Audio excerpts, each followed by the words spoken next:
নমস্কার, চন্দ্রিমা কিচেনে সবাইকে স্বাগত। আজ আমি তৈরি করে দেখাবো ডাল শুক্তানি বা তেতো ডাল। আর এই কাঠফাটা গরমে তেতোর ডাল খাওয়া খুব উপকারী। আশা করি আমার এই রেসিপিটা আপনাদের ভালো লাগবে। আর ভালো লাগলে লাইক, কমেন্ট, ফ্রেন্ডস অ্যান্ড ফ্যামিলির সাথে শেয়ার করবেন। আমি এখানে 100 গ্রাম মুগ ডাল নিয়েছি। ডালটা আমি ভালো করে ধুয়ে নিয়েছি। এবার ফুটন্ত গরম জলের মধ্যে ডালগুলো দিয়ে আমি ভালো করে সেদ্ধ করে নেব। আপনারা চাইলে মুগ ডালের পরিবর্তে এখানে মটর ডাল দিয়েও রান্না করতে পারেন। ডালটা ফুটে উঠেছে, ডালের উপর যে ফেনাটা আছে এটা ফেলে দেব। আর এই ফেনাটা অবশ্যই ফেলে দেবেন। আর এই ফেনাটা থাকলে ডালের টেস্টটা অনেকটাই নষ্ট হয়ে যায়। আমার চ্যানেলে আরও অনেক শুক্তো বা ডাল শুক্তানির রেসিপি আছে, আপনারা চাইলে দেখে নিতে পারেন। ডালটা যখন অর্ধেক সেদ্ধ হয়েছে তখন আমি লাউগুলো দিয়ে দেব। আর লাউগুলো আমি একটু বড় করে কেটেছি, আপনারা আপনাদের পছন্দ মতো কেটে নিতে পারেন। আপনাদের কাছে যদি লাউ না থাকে, লাউয়ের পরিবর্তে আপনারা এখানে চাল কুমড়োও দিতে পারেন।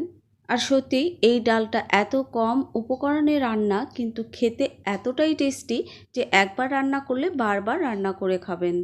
দিয়ে দিচ্ছি স্বাদ মতো নুন, আর দিয়ে দিচ্ছি সামান্য একটু হলুদ।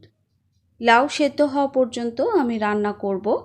আর লাউটা একদম সেদ্ধ করে গুলিয়ে ফেলবেন না বা অতিরিক্ত সেদ্ধ করবেন না। অতিরিক্ত লাউ সেদ্ধ করলে সেই লাউ খেতে মোটেও ভালো লাগে না। লাউ যখন 90% সেদ্ধ হবে তখন আমি ডালটা নামিয়ে নেব। দেখেই বুঝতে পারছেন লাউটা কিন্তু আমি পুরোপুরি সেদ্ধ করিনি, কারণ ডালের গরমে লাউ কিন্তু পরে সেদ্ধ হয়ে যাবে। এবার দিয়ে দিচ্ছি 5 টেবিল চামচ তেল। আমি সাদা তেল দিয়েছি, আপনারা চাইলে সর্ষের তেল দিয়ে করতে পারেন। এবার আমি কেটে রাখা করলাগুলো দিয়ে ভেজে নিচ্ছি।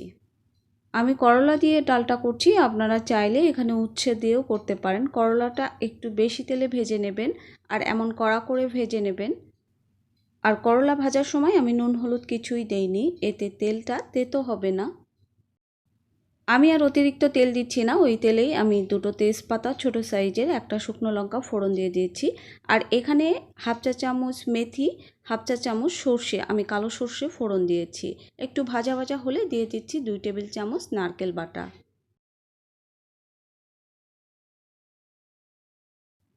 এবার নারকেল বাটাটা আমি ব্রাউন কালার করে তেলের মধ্যে ভেজে নেব। নারকেল বাটা ব্রাউন কালার ভাজা হয়ে গেলে এবার দিয়ে দিচ্ছি 1 ইঞ্চি আদা বাটা। আদা বাটা দিয়ে আমি কষে নেব যতক্ষণ না পর্যন্ত আদার কাঁচা গন্ধটা চলে যায়। মশলাটা তেলের মধ্যে ভালোভাবে কষানো হয়ে গেছে, এবার আমি ডালটা ঢেলে দিচ্ছি।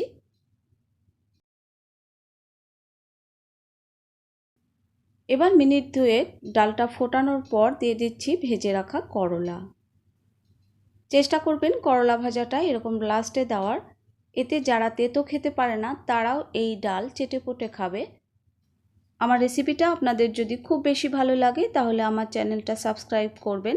এবার দিয়ে দিচ্ছি 2 চা চামচ চিনি। এবার দিয়ে দিচ্ছি 1 চা চামচ ভরে ঘি। চিনিটা অবশ্যই আপনারা আপনাদের স্বাদ মতো দেবেন। এখন আর আমি ঘি দেওয়ার পরে বেশিক্ষণ রান্না করব না। তেঁতুর ডাল রান্না হয়ে গেছে। এবার গরম গরম ভাতের সাথে প্রথম পাতে এই ডাল পরিবেশন করব। আমি আপনাদের রিকোয়েস্ট করব একবার হলেও এই ডালটা বাড়িতে একবার করে খান, আপনাদের কাছে খুব ভালো লাগবে। সবাই সুস্থ থাকুন, ভালো থাকুন। আবার দেখা হবে অন্য কোনো নতুন রেসিপি নিয়ে।